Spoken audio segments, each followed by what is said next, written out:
I guess my only question coming out of this movie is what universe did the thieving, the grooming, and the kidnapping occur in?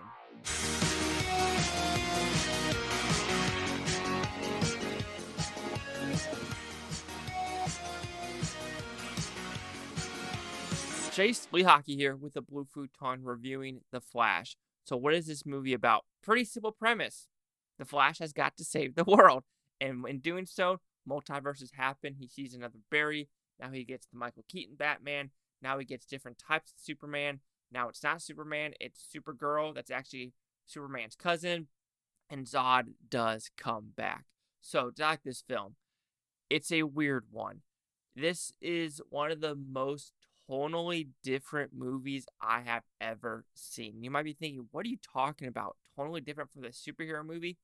I didn't know if this wanted to be a spoof movie, a slapstick comedy on some scenes, or wanted to be a very, very serious family relationship with the mother, the father, and Barry itself. So it really took me out of the picture. And most of the movie, let's be honest, is a video game cutscene. And that also took me out because it almost felt Ant-Man-ish. But I knew for a fact in Ant-Man, the people were actually there. But in The Flash, I really couldn't tell you which one was 100% CG or people behind a green screen on some scenes. But let's talk about the positives of the film.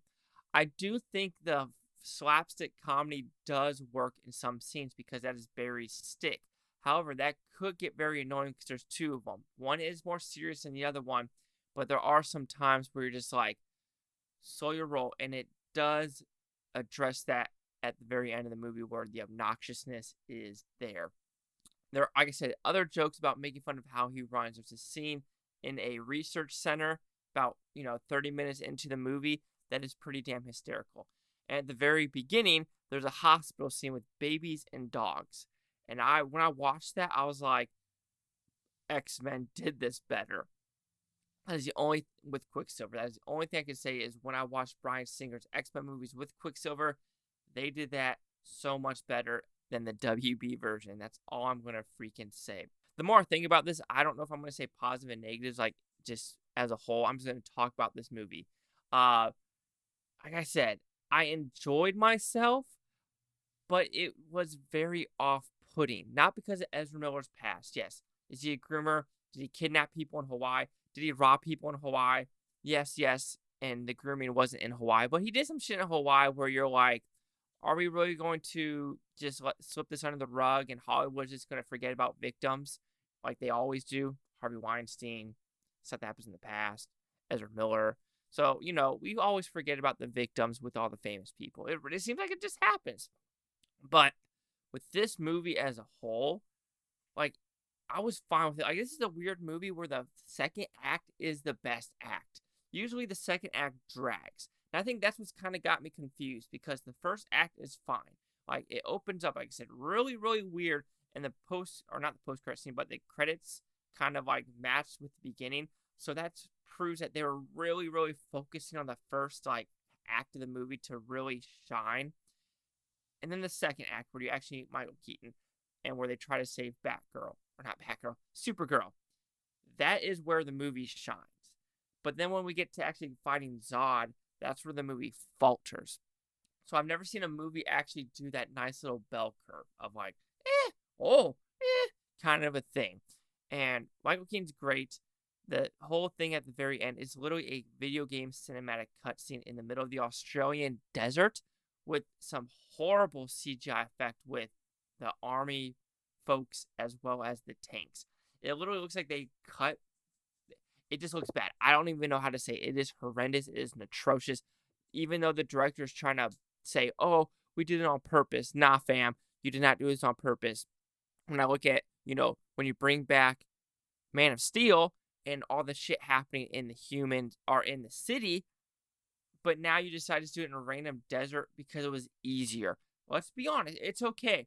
Just say we did it in the desert because it would be easier, less, background effects, and more just fake tanks and fake people, just like really janky movements. It's okay. It's okay to say that you want to save money or you had reshoots and the best thing you could do is a desert. fine. It's okay. Just admit to it. But when you say, oh, no, we didn't do it that way, that's where I had to falter this movie because of that reasoning. Like I said, I think some of the humor really does work, especially the second half with Back to the Future. Like I said, I'm coming back to the second act is the best act of this movie. Even though there could be some annoyances with the berries, but just the story progression is so much better than the first act and the final act. And the post-credit scene, it's not worth it. It also doesn't make sense how this one character is the same throughout, like the same, like doesn't have really any differences.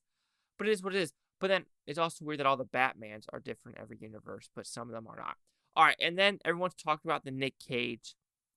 It's CGI. I thought Nick Cage was actually going to be on screen and say something. It wasn't. Like I said, the third act was a CGI horror fest with video game cinematics. That's all the third act was, and it really didn't work for me. But as a whole completion picture, it is serviceable. It's serviceable, and if you're telling me to watch this or Black Adam, I will say I had more fun with The Flash. But when we look at movies as a whole for superheroes, we've had Ant-Man, we've had The Flash, we had Guardians, we have Superman, or Spider-Man, sorry. Ant-Man's bottom, Flash, Superman, Guardians. So let's give you my score. The Flash will receive a 3 out of 5 of Futons because that's 60%. So let's see the critics' view scores gave this one. So have critics a 67% with 238 of them. Audience score 87 with over 1,000. Critic consensus. The Flash is funny, fittingly fast-paced, and overall ranks as one of the best DC movies in recent years. So we had this, Black Adam, Suicide Squad, the James Gunn one, Wonder Woman 84. Yeah, Wonder Woman 84. Yeah, I would watch Flash over this for sure. Over 84. Yeah. I mean, sure, but that's not really a high bar. So, 60, 67, 87. Chase Sock with the blue futon. Like, comment, subscribe. Love no things, Futon Topia. Futon, thank you for a great day. I don't care if you watch this today, tomorrow, week from now, month from now, year from now. I love every single one of you. And seriously, Hollywood, 6 months, a year, that's not enough.